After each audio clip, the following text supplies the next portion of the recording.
Assalamualaikum warahmatullahi wabarakatuh. Allahu Akbar, Allahu Akbar, Allahu Akbar, Allahu Akbar, Allahu Akbar, Allahu Akbar.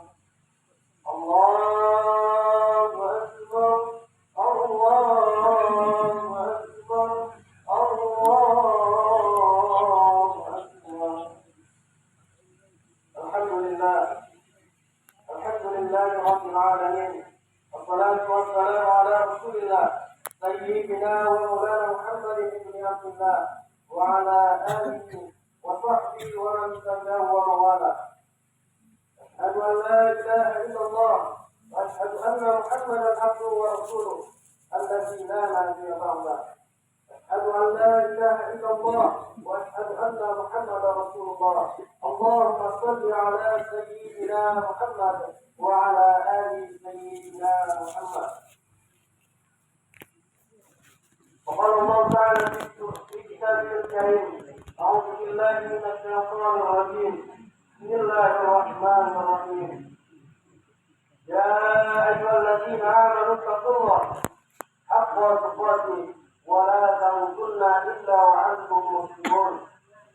وقال الله تعالى في آية أخرى: يا أيها الذين آمنوا اتقوا الله وقولوا قولا سديدا يصلح لكم أعمالكم ويغفر لكم ذنوبكم ومن يطع الله ورسوله فقد فاز فوزا عظيما. عباد الله، أوصيكم ونفسي بتقوى الله وطاعته فقد فاز المتقون.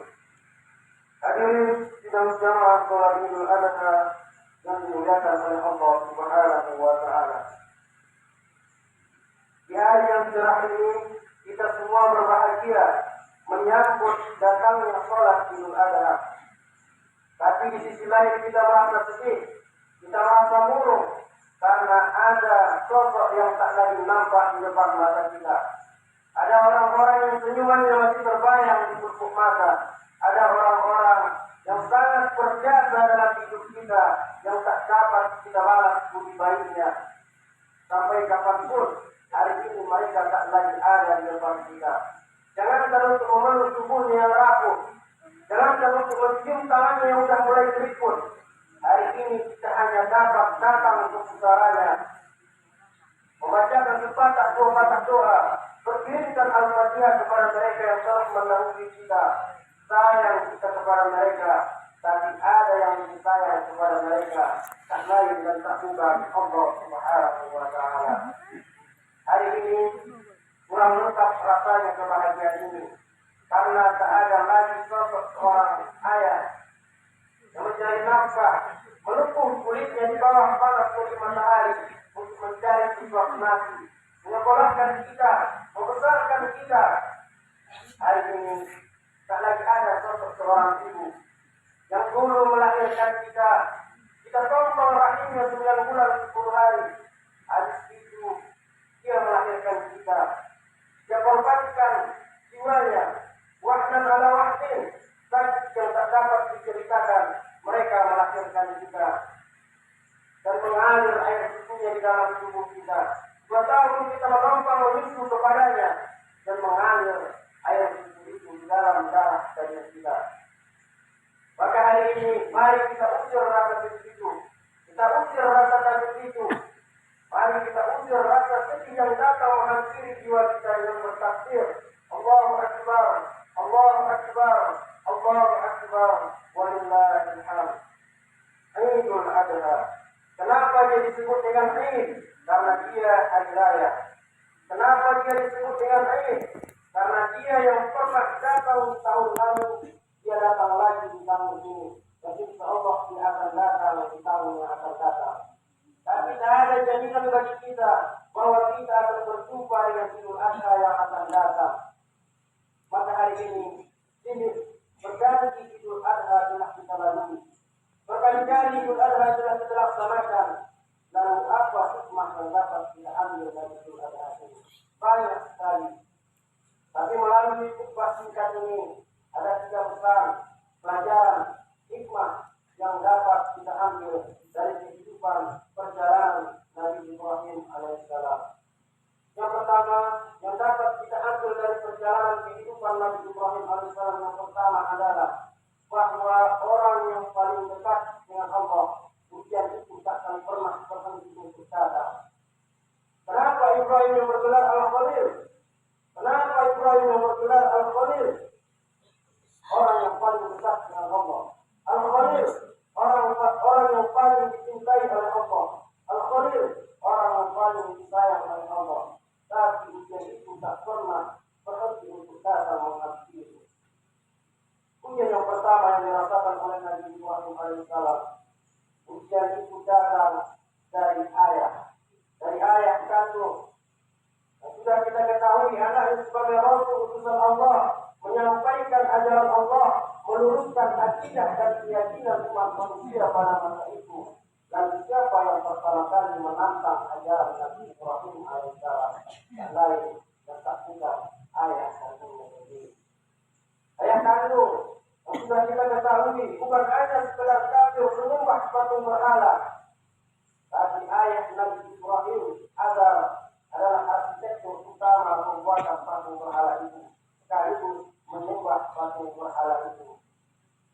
Nabi Ibrahim terus perlahan-lahan untuk mengajak ayahnya. Apa kata Ibrahim? Ya abati, wahai ayahku, kenapa kau jadikan patung itu sebagai Tuhan? Kenapa kau jadikan patung-patung yang tak bergerak itu kau sembah? Lalu apa kata Adam? Lain dalam tadi, jika kau tak berhenti untuk menceramai aku, jika kau tak berhenti untuk mengajakku, jika kau tak berhenti untuk membunuhku, la'arjuman maka akan kulempar kau dengan batu. Wahjur dia dan tinggalkan aku untuk selamanya. Kasarkah Ibrahim? Tidak.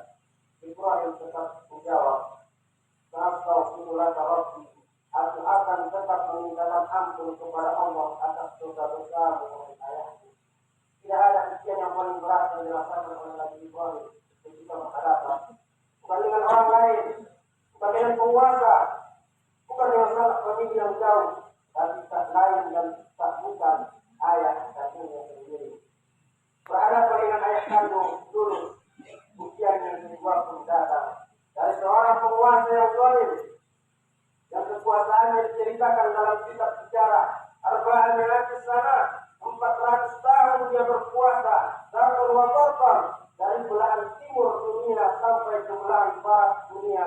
Semua tunduk dalam genggaman tangannya, semua tunduk dalam perintahnya. Ketika itu Nabi Ibrahim, itulah ujian yang dihadapi oleh Nabi Ibrahim alaihissalam. Setelah berhadapan dengan ayah kandung, dia mesti berhadapan dengan penguasa yang zalim. Pada saat itu Nabi Ibrahim ingin mengajak mereka untuk berdebat. Dan setelah dihancurkan patung-patung mereka itu, lalu mereka ditanya oleh Nabi Ibrahim, kalau kalian ingin tahu siapa yang menghancurkan patung-patung kalian, kalau kalian ingin tahu siapa yang menghancurkan tuan-tuan kalian, fas'alu ingkanu itu. Kalian tanya patung yang paling besar. Pada saat itu Nabi Ibrahim menggantungkan kapak di leher patung yang paling besar. Sebenarnya Nabi Ibrahim mengajak manusia untuk berpikir, mana mungkin patung yang tak bergerak bisa kalian jadikan Tuhan, bisa kalian sembah, bisa kalian puja. Nabi Ibrahim menang dalam berdebat. Ketika menang dalam berdebat, menang melawan otak, maka akan bermain akan otot, akan bermain akan kekuasaan. Maka penguasa pada saat itu memerintahkan keberadaannya untuk mengumpulkan kayu bakar dan bebatuan, dikumpulkan di dalam satu lembah, hidupkan api. Hariku bakar Ibrahim, lalu Ibrahim dibakar hidup. Itulah ujian yang dihadapi oleh Nabi Ibrahim alaihissalam. Berhadapan dengan ayah kandung, lulus. Berhadapan dengan penguasa yang zalim, lulus. Ujian yang tidak datang. Inilah ujian yang paling berat yang dirasakan oleh Nabi Ibrahim alaihissalam. Ujian kedua, ujian kehampaan hati, ujian kekosongan jiwa, ingin mendengarkan, kerjakan, petikan, akhirkan seorang anak kecil dalam gendongan dan pangkuan. Tapi hati yang salihin, berikan aku anak yang soleh ya Allah. Lalu apakah doa Nabi Ibrahim langsung disambutkan Allah? Bagaikan kunyit yang dicampur dengan kapur langsung berbekas. Tidak hadirin. Bahwasanya doa Nabi Ibrahim dikabulkan oleh Allah selama 86 tahun. 86 tahun dia berdoa kepada Allah. Padahal di Al-Khalil, orang yang paling dekat dengan Allah. Al-Khalil, orang yang paling dicintai oleh Allah. Tapi doanya masih dipenuhi oleh Allah selama 86 tahun. Ini adalah pelajaran bagi kita. Bagi kita yang berdoa sekali dua kali, yang berdoa sehari dua hari, bagi kita yang berdoa setahun dua tahun, yang berdoa sampai 10 sampai 20 tahun, itu semua belum ada apa-apanya dibandingkan Nabi Ibrahim alaihissalam. Lalu apakah Nabi Ibrahim marah? Apakah Nabi Ibrahim putus asa atas doa-doanya yang dipenuhi oleh Allah selama 86 tahun? Tidak. Nabi Ibrahim tetap istiqomah dan berdoa kepada Allah. Karena dia yakin dan percaya yang bisa memberikan dia anak adalah meminta kepada Allah Subhanahu wa Ta'ala. Maka pesan yang pertama yang dapat kita ambil dari kehidupan Nabi Ibrahim alaihissalam, bahwa sandarkan segala harapan hanya kepada Allah Subhanahu wa Ta'ala. Ketika Nabi Ibrahim dicampakkan ke dalam suatu lembah api, lalu datang Jibril bertanya kepadanya, "Ya Nabi Ibrahim, apa yang bisa aku lakukan? Apa yang bisa aku bantu, wahai Nabi Ibrahim?" Nabi Ibrahim menjawab, "Kalau dari engkau aku tidak butuh bantuanmu. Kalau dari engkau aku tidak butuh, wahai malaikat Jibril. Aku hanya menunggu, meminta pertolongan dari Allah Subhanahu wa Ta'ala." Maka turunlah ayat, "Ya nar, wahai api, kuni bardan, sejudah, wa salaman ala Ibrahim." Dan selamat atas Nabi Ibrahim. Allahu Akbar, Allahu Akbar, Allahu Akbar, walillahil hamd. Ini adalah pelajaran yang kedua yang dapat kita ambil dari kehidupan Nabi Ibrahim alaihissalam, bahwa jangan sandarkan segala harapan, bahwa sandarkan segala harapan hanyalah kepada Allah. Jangan sandarkan harapan kepada manusia. Hari ini manusia bisa menjadi kawan, tapi besok bisa berubah menjadi lawan. Jangan sandarkan harapan kepada beda, beda akan binasa. Jangan sandarkan harapan kepada penguasa, penguasa akan sirna. Tapi sandarkanlah segala harapan, segala keinginan hanyalah kepada Allah Subhanahu wa Ta'ala. Hari ini kita bertakbir, membesarkan Allah, mengagungkan Allah Subhanahu wa Ta'ala.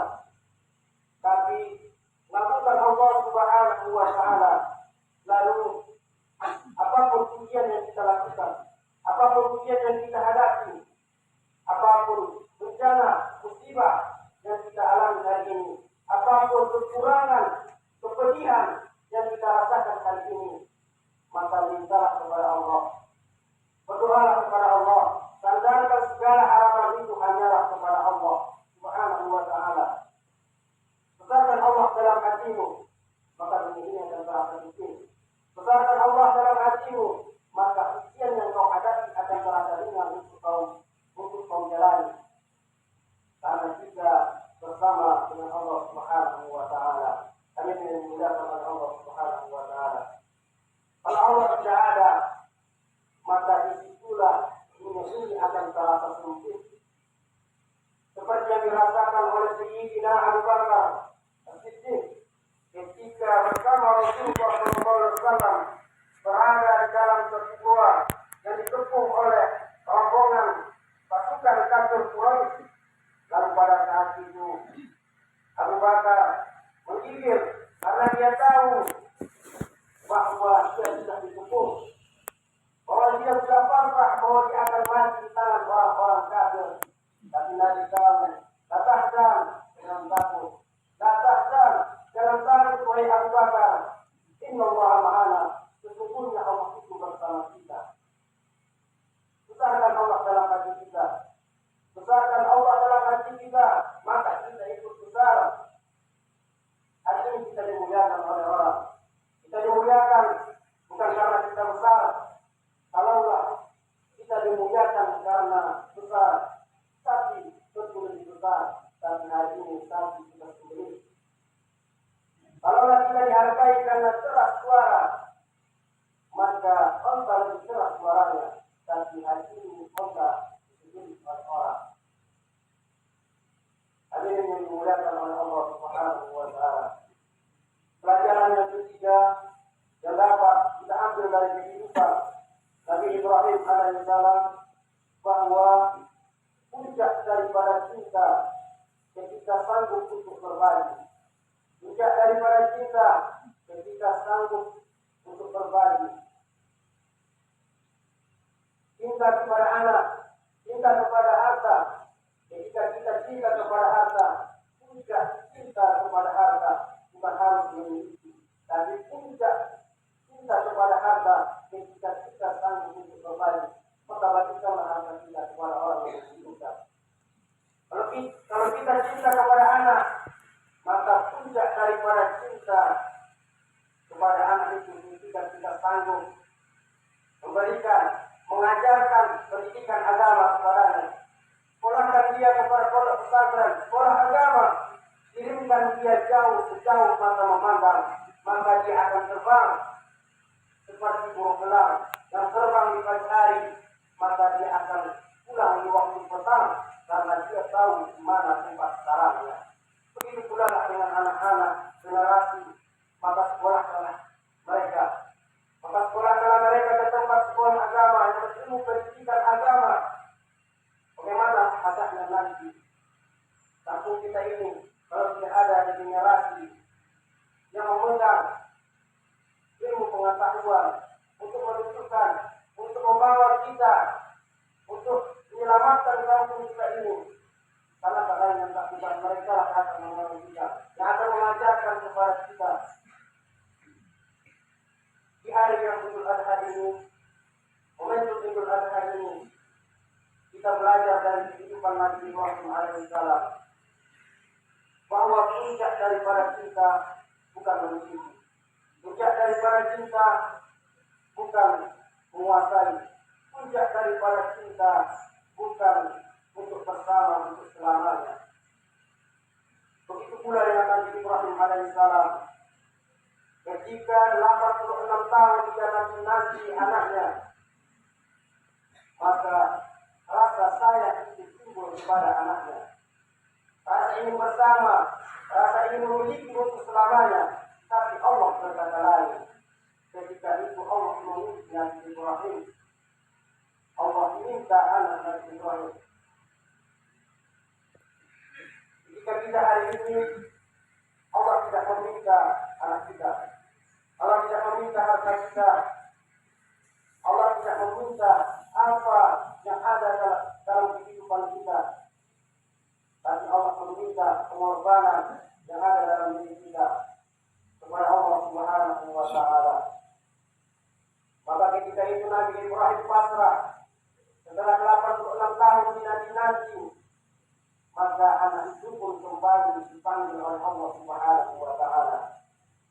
Begitulah patungnya Allah, begitulah patungnya Nabi Ibrahim alaihissalam.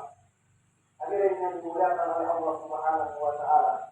Bagi kita hari ini yang sudah berkurban, alhamdulillah. Bagi orang-orang yang memiliki kelebihan harta belum sempat untuk berkurban, mudah-mudahan Allah memudahkan hatinya untuk berkurban di tahun yang akan datang.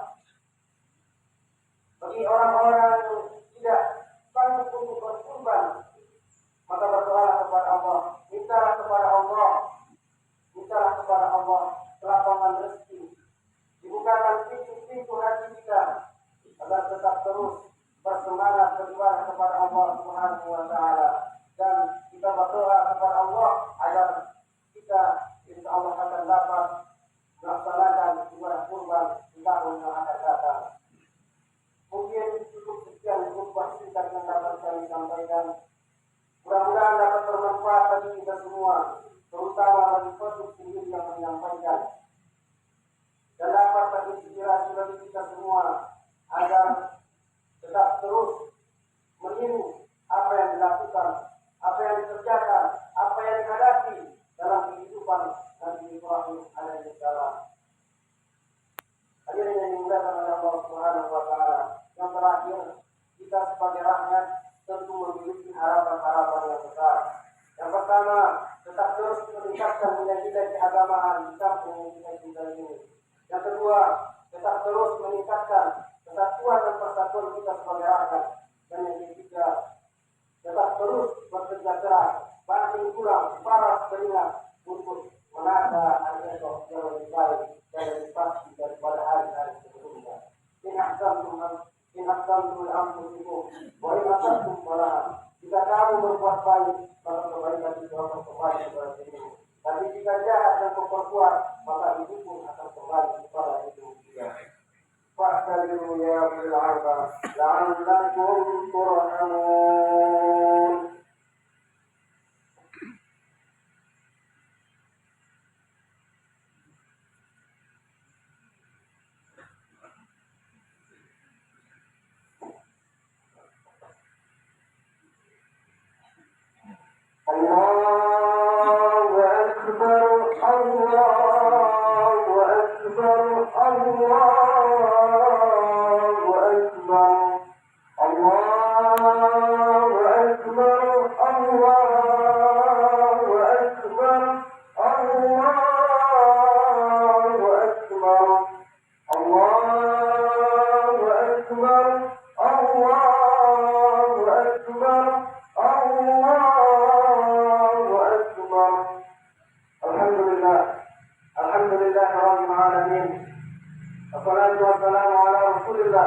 سيدنا ومولانا محمد بن عبد الله وعلى آله وصحبه ومن تبعه وموالاه. أشهد أن لا إله إلا الله وأشهد أن محمدا عبده ورسوله. اللهم صل على سيدنا محمد وعلى آل سيدنا محمد. قال الله تعالى في كتابه الكريم: أعوذ بالله من الشيطان الرجيم. بسم الله الرحمن الرحيم. إن الله وملائكته يصلون على النبي يا أيها الذين آمنوا صلوا عليه وسلموا تسليما. صدق الله العظيم. اللهم صل على سيدنا محمد وعلى آل سيدنا محمد كما صليت على سيدنا إبراهيم وعلى آل سيدنا إبراهيم، وبارك على سيدنا محمد وعلى آل سيدنا محمد كما باركت على سيدنا إبراهيم وعلى آل سيدنا إبراهيم في العالمين إنك حميد مجيد. اللهم اغفر للمسلمين والمسلمات والمؤمنين والمؤمنات الأحياء منهم والأموات برحمتك يا أرحم الراحمين. ربنا ظلمنا أنفسنا وإن لم تغفر لنا وترحمنا لنكونن من الخاسرين. اللهم اغفر لي ولوالدي وارحمهما كما ربيانا صغيرا، ولجميع المسلمين والمسلمات والمؤمنين والمؤمنات الأحياء منهم والأموات برحمتك يا أرحم الراحمين. ربنا آتنا في الدنيا حسنة وفي الآخرة حسنة وقنا عذاب النار، والحمد لله رب العالمين. عباد الله، إن الله يأمركم بالعدل والإحسان وإيتاء ذي القربى وينهى عن الفحشاء والمنكر والبغي